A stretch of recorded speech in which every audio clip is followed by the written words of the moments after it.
Hey, I'm Sam Nivola, and this is VMAN.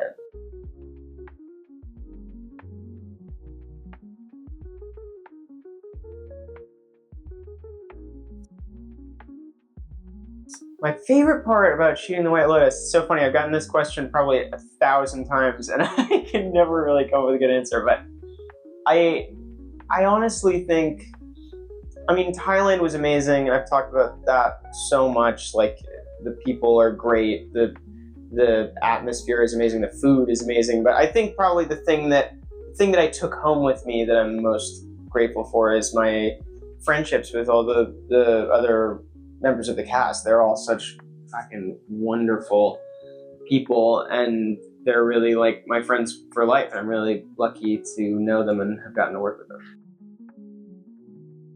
I read all the scripts in one sitting on an airplane, and so it was like I had also just read, episode 6 and all that crazy stuff only about an hour before, so I was like totally lost in a sea of just like, what the fuck is going on? I saw it only a few nights ago in Los Angeles at this finale event with most of the rest of the cast, apart from those of us who were busy shooting new projects and whatnot. It was really sad. It was like, it was amazing to be with everyone, and it was this big event where they had a big screening of it, and then they had a smaller screening of it simultaneously in like a tiny little room just for the cast. And it was amazing to get to watch it with all of them, because I didn't watch any of the rest of it with them, and everyone was so sad. Amy Lou was sobbing, poor thing, and it was really emotional to bring it all to an end. There's lots of ways to interpret that sort of death sequence. I think it's sort of the saddest thing about it is that it almost makes him happy that that happened, because he gets attention from his family. You know what I mean? That's all Lachlan wants is just to have the people he loves love him back in a visible way. And so obviously one way to garner sympathy is to almost die. Not that it was intentional at all. I don't know. And yeah, I don't think it changes him very much. I think it's a dramatic thing, but he wakes up and he's still just as sort of confused as he was before.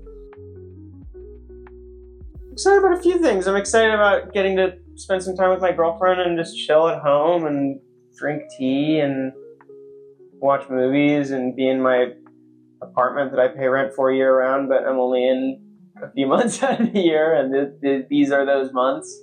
I'm really looking forward to that. I'm looking forward to getting down to, back to work on my production company, which I have been sort of slacking on recently because of all my acting and press obligations, and writing, just focusing on myself for a little bit, because it's been a couple years of non-self-centered things.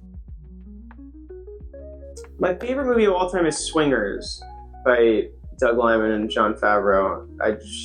It's a perfect movie to me. Second favorite is probably Bad Blood by Leos Carax. Got posters in my house for Jules and Jim and 400 Blows and Amarcord and 8.5 and all those. I don't know. Don't get me started.